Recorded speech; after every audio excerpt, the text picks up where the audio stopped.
écouter Madame Braun-Pivet, présidente de l'Assemblée nationale.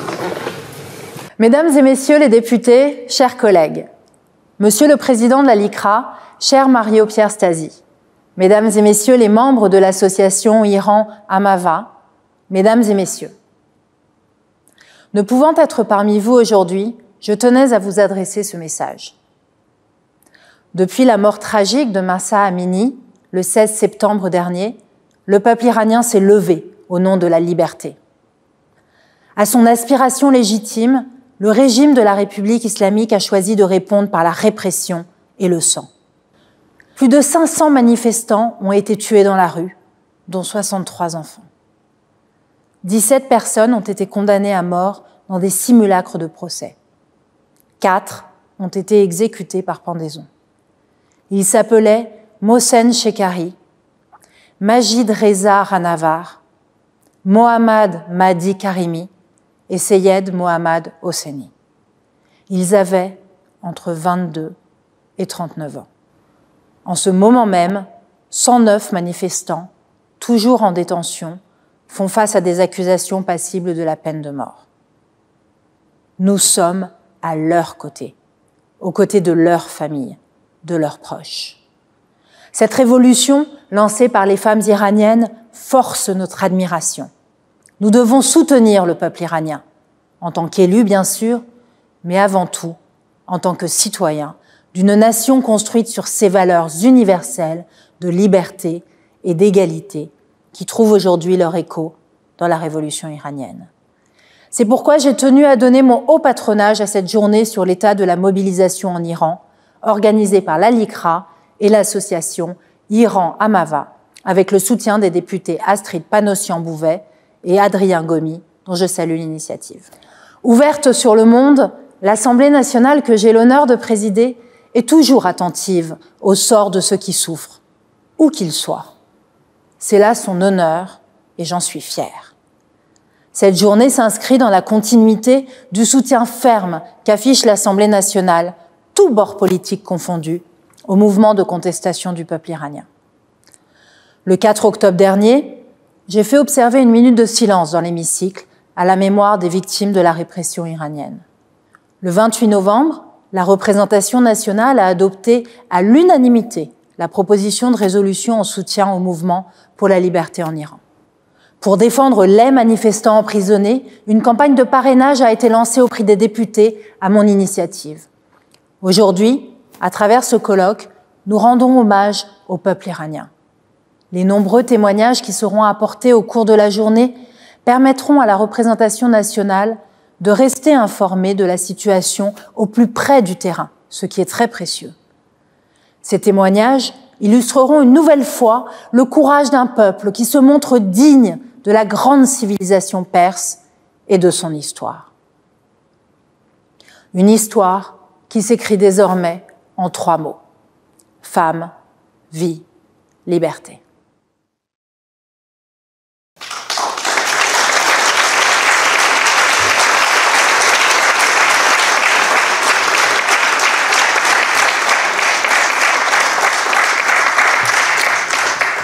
Merci à l'Assemblée nationale. À la présidente de l'Assemblée nationale, pardonnez-moi, je vais demander donc à Adrien Gomi et à Mario Stasi de prendre place en n'oubliant pas de mettre le micro. Parce que moi j'oublie régulièrement. Non, t'inquiète, je te laisserai et puis tu laisseras la place. Voilà. Chacun son tour. Bonjour. Bonjour à toutes et à tous.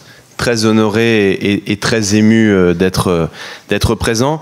Je tiens tout d'abord à remercier Madame la Présidente de l'Assemblée nationale pour son haut patronage, la LICRA et l'association Iran-Amava pour l'initiative qui a été portée, puisque c'est une initiative de ces deux structures, et un remerciement particulier pour ma collègue Astrid, qui a accompagné l'organisation de ce bel événement, de ce moment consacré à l'Iran et consacré au formidable mouvement qui a lieu depuis plusieurs mois maintenant, depuis plusieurs semaines, face à une répression particulièrement sanglante. Donc je te remercie, Astrid, pour ta mobilisation sur le sujet.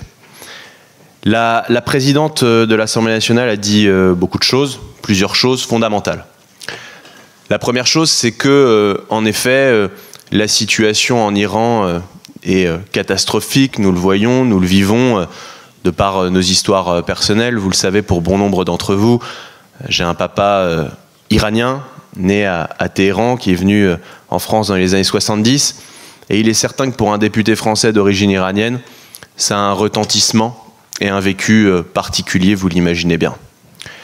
Face à cette répression sanglante, qui a fait plusieurs centaines de morts, parmi lesquels des enfants, des exécutions sommaires, avec des procès particulièrement expéditifs, et puis des milliers d'arrestations, des milliers de blessés, et des droits fondamentaux qui sont bafoués depuis plusieurs semaines. Face à cette situation que vous connaissez toutes et tous, que je n'ai pas besoin de détailler davantage, il est vrai qu'à l'Assemblée nationale, et la majorité présidentielle en premier, très rapidement s'est mobilisée et s'est particulièrement impliquée sur le sujet. C'est la raison pour laquelle, assez rapidement, avec notre présidente de groupe, Aurore Berger, présidente du groupe Renaissance, on a décidé d'inscrire une proposition de résolution qui a été examinée, comme l'a dit Yael, le 28 novembre dernier. Proposition de résolution qu'on a portée, ensuite qu'on a élargie à tous les groupes de la majorité présidentielle, Modem et Horizon, en plus de Renaissance. Et premier texte du quinquennat à avoir été voté à l'unanimité. Comme quoi, sur des sujets essentiels, on peut se retrouver. C'est important de le préciser, notamment dans la période. À partir de ce moment-là, de ce moment clé, on a envoyé une image très forte. Une image d'une Assemblée nationale française mobilisée, unanime, aux côtés du peuple iranien. Dans cette proposition de résolution que vous avez lue pour un grand nombre d'entre vous, on demandait un certain nombre de choses. Et j'ai eu un échange très direct, à titre personnel, avec la ministre des Affaires étrangères, Madame Colonna, qui a toujours été à l'écoute et qui surtout n'a jamais manqué une occasion d'échanger avec moi et d'autres de mes collègues sur le sujet. On demandait notamment, vous vous souvenez, l'exclusion de la République islamique d'Iran de la Commission de la condition de la femme des Nations Unies. C'est quand même une aberration au regard du traitement qui est réservé aux femmes dans le pays, de les voir occuper une telle responsabilité. Ça a été chose faite, avec un vote favorable de la France. La ministre s'y était engagée dans une réponse à une question que j'avais posée en commission des Affaires étrangères, et ça a été chose faite en décembre dernier. On demandait aussi, au-delà des sanctions internationales qui pèsent sur le régime depuis 1979, et qui, malheureusement, touche trop souvent le peuple iranien depuis 43 ans, une sanction et surtout une vague de sanctions ciblées sur les hauts dignitaires iraniens qui sont responsables de la répression en Iran. Ça a été chose faite. On en est actuellement à la 4e vague, au 4e train de sanctions qui a été voté par le Conseil de l'Union européenne. Encore une fois, la France a accompagné, et je m'en réjouis, ces vagues de sanctions. Ce qu'on demandait dans cette proposition de résolution. Il faut aller plus loin sur un certain nombre de sujets qu'on aura l'occasion de détailler au cours de cette journée. Mais dans tous les cas, ce qui était fondamental, dès le début, dès le décès de Mahsa Amini, c'était de montrer que la France était aux côtés du peuple iranien dans ce combat fondamental que le peuple iranien mène courageusement au péril de sa vie. Ça a été chose faite d'ailleurs assez rapidement, malgré les polémiques qui sont nombreuses dans notre pays, vous le savez. Ça a été chose faite avec Emmanuel Macron, le président de la République, qui a été le premier chef d'État occidental à qualifier de révolutionnaire le mouvement à l'œuvre en Iran. J'ai eu l'occasion, là dernièrement, avant les fêtes de fin d'année, de faire un space, je reprends les termes réseaux sociaux, je regarde mes collaborateurs qui connaissent ça bien mieux que moi, un space avec Masih Alinejad, qui a fait partie donc des 4 Iraniennes reçues à l'Élysée en novembre dernier. Et elle a dit un message fondamental qui, malheureusement, est trop souvent négligé en France. Elle a dit « J'ai reçu une véritable écoute de la part du président de la République, Emmanuel Macron, que je n'ai pas reçu dans d'autres pays. Il ne s'agit pas de faire de concurrence particulière. » Donc, pourquoi je vous dis ça? Parce que je comprends l'impatience de la diaspora iranienne. Je comprends l'impatience des descendants d'Iraniens, dont je fais partie, modestement.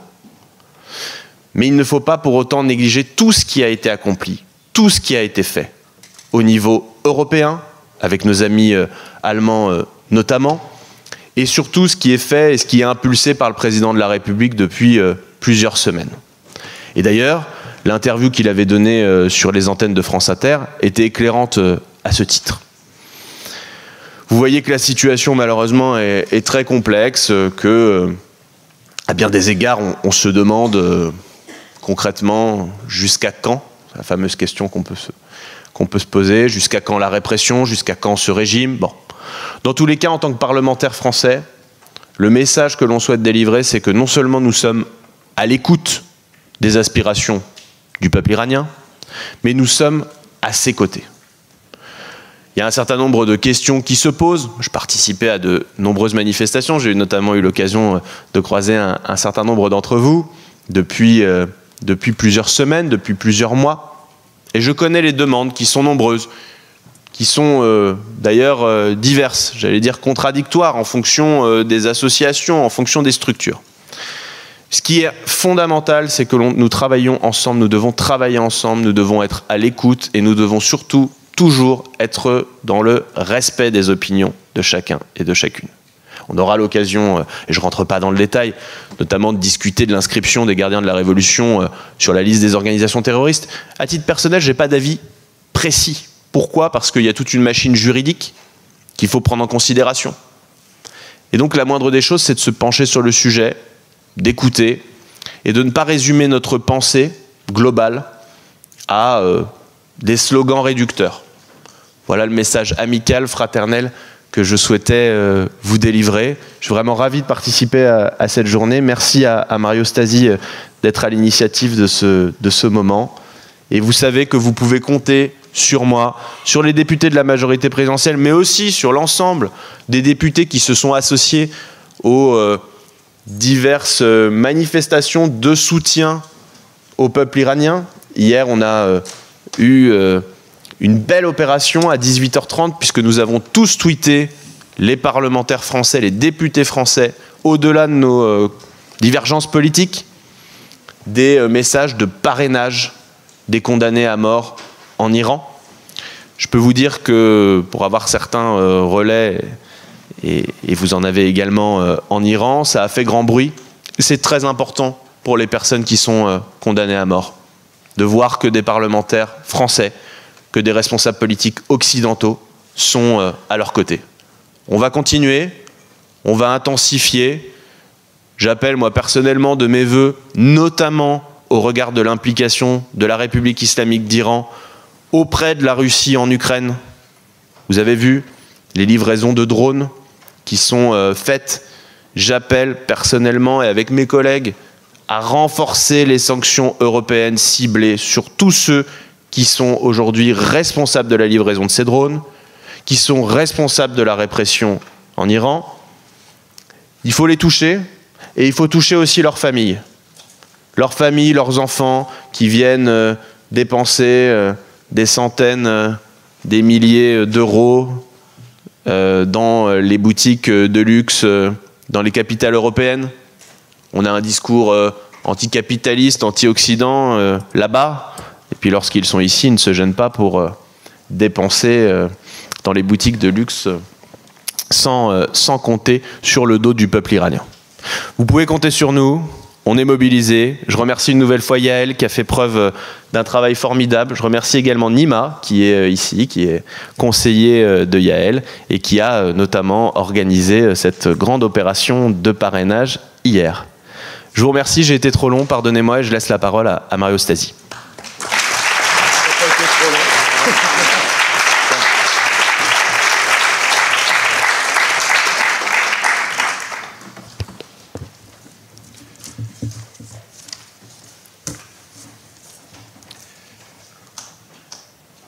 Voilà plus de 4 mois que l'Iran a à nouveau basculé dans un état insurrectionnel.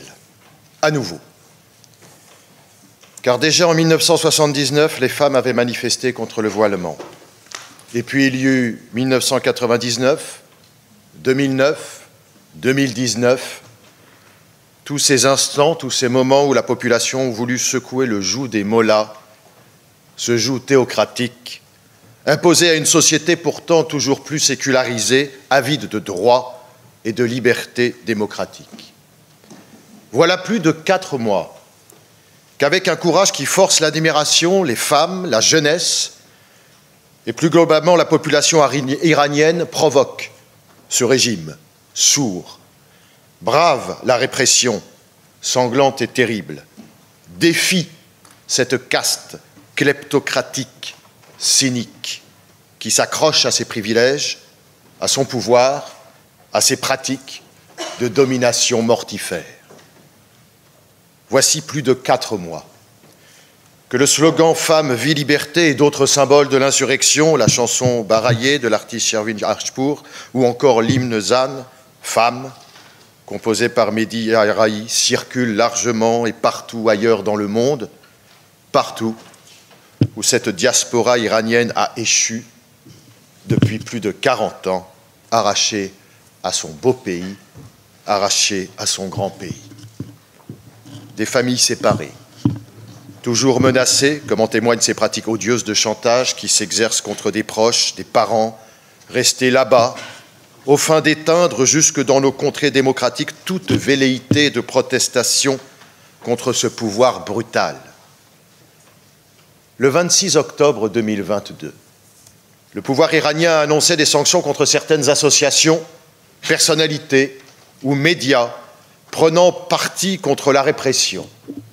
Ce jour-là, la LICRA fut désignée comme faisant partie de cette liste noire au motif qu'elle avait soutenu des groupes terroristes, incité à la violence, provoqué des émeutes, des violences et des actes terroristes en Iran. Il est vrai qu'un mois plus tôt, le 25 septembre, notre association avait en effet co-organisé avec l'association Amava, présidée par notre ami Nazila Golestan, et l'association France Fraternité de notre ami Pierre-Henry, la première grande manifestation parisienne au Trocadéro, en présence de nombreux élus et personnalités. On en attendait des centaines, ils furent des milliers de manifestants où les femmes formaient la majorité des cortèges, partis du parvis des droits de l'homme et qui avaient marché, scandé, à quelques encablures de l'ambassade d'Iran, scandé « Femmes, vie, liberté ». Depuis, les mobilisations ont continué.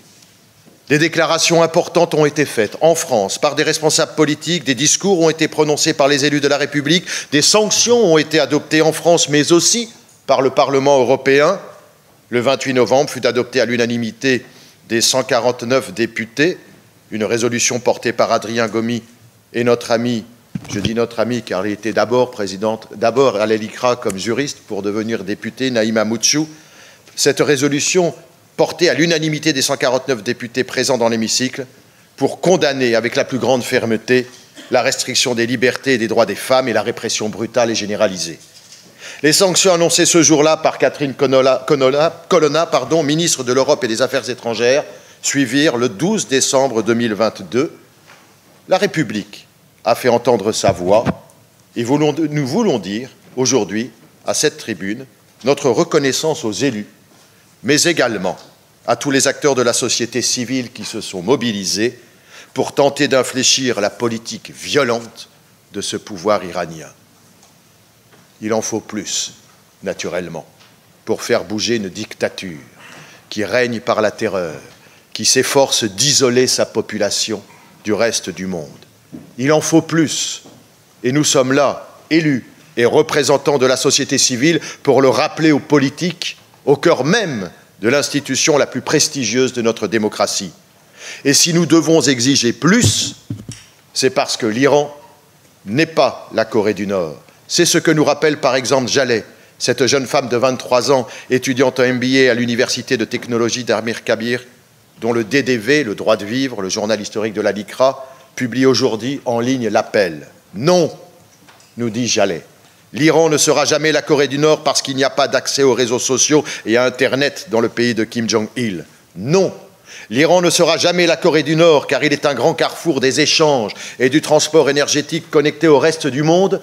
Et Jallet ajoute ceci: la fermeture complète de l'espace de communication d'un pays nécessite l'obéissance de sa population au système, ce qui n'est pas le cas en Iran. Merci, merci Jallet pour cette désobéissance. Merci pour votre courage. Vous êtes une lumière dans cette nuit dictatoriale iranienne. Vous incarnez l'espoir d'un peuple.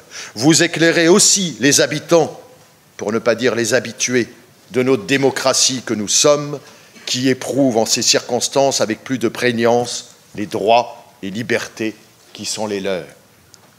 Nous voulons aujourd'hui rendre hommage aux Iraniennes et aux Iraniens désobéissants, pacifistes face à la violence du pouvoir, mais aussi à l'ensemble du peuple iranien, soulevé contre la discrimination d'État, contre cet honteux et sinistre apartheid sexuel en vigueur depuis 1979.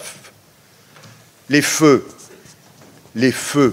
qu'allument aujourd'hui de jeunes gens, femmes en tête, pour y brûler cet objet d'oppression qu'est le voile, ne s'éteindront jamais. Nous voulons honorer cette résistance, faire entendre ces voix qui grandissent l'humanité. Je veux dire merci.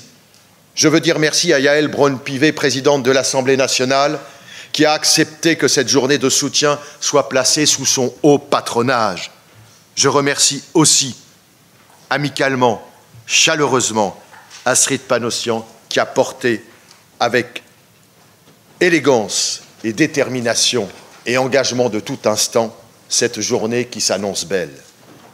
Je veux dire merci à Nazila Golestan et à l'association Amava, dont les militants que j'ai croisés, pour certains quelques-uns ce matin, prennent des risques tous les jours, ici et là-bas.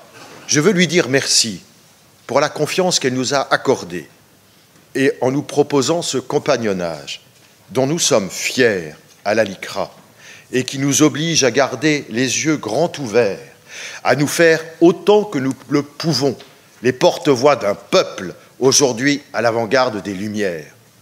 Une manifestation de plus? Un coup d'épée dans l'eau? Au contraire, l'Iran, comme tous les régimes dictatoriaux, ne craint rien plus que la lumière et la publicité. Ce régime sévit sur le mensonge, l'usure, le silence, l'oubli. Alors, au sein de cette salle Colbert, nous ferons entendre au cours de cette journée les voix de la liberté, des témoignages, des débats, pour comprendre d'une part la situation des femmes et de l'autre la transition vers un état de droit sécularisé à laquelle aspire la grande majorité du peuple iranien.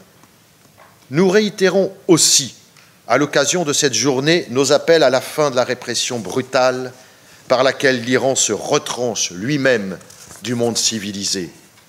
À la suite de la diaspora iranienne, la LICRA, virgule, sans hésitation aucune, virgule, réclame l'expulsion de l'ambassadeur d'Iran et la fermeture de l'ambassade qui propage depuis Paris la désinformation la plus éhontée qui menace les hommes libres, comme elle l'a fait en direction de Charlie Hebdo, et glorifie le régime de terreur. À la suite de la diaspora iranienne, nous demandons également, et avec la même insistance et détermination et clarté, que les gardiens de la Révolution, le corps des Bassaranes, soient inscrits sans attendre sur la liste terroriste de l'Union européenne. Nous affirmons enfin haut et fort notre soutien indéfectible au peuple iranien, qui doit pouvoir continuer à s'informer, à informer par toutes les aides technologiques possibles, au moment où leurs dirigeants s'efforcent de les bâillonner, de les faire sombrer dans l'oubli. Mes amis, puisse cette journée faire entendre toute notre solidarité à l'égard de celles et ceux qui se battent et qui souffrent. Puisse cette journée réveiller encore et toujours les âmes habituées. Permettez-moi de citer Peggy.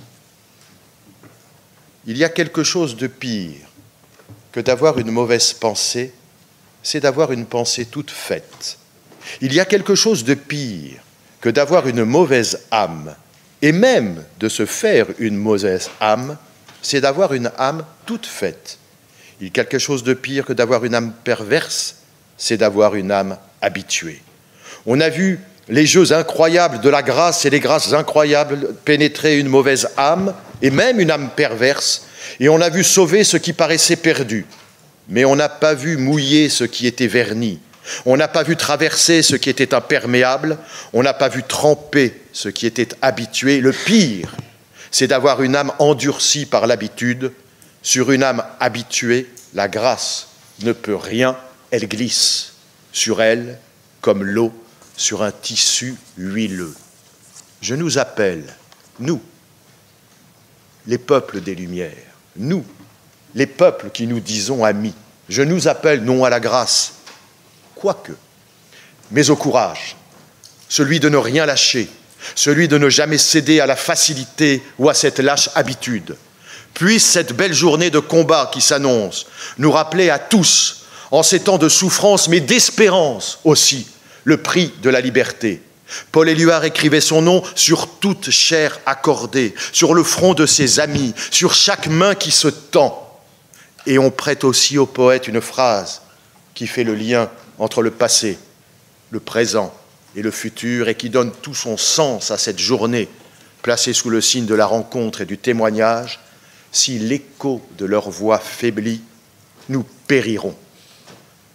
Que ces voix résonnent et résonnent, et que puisse l'entendre Jafar Panani, cinéaste emprisonné qui a commencé sa grève de la faim, que ces voix de combat, que ces voix fortes de liberté, d'engagement résonnent et que propage sans fin l'écho de cette liberté qui nous est si chère. Je vous remercie.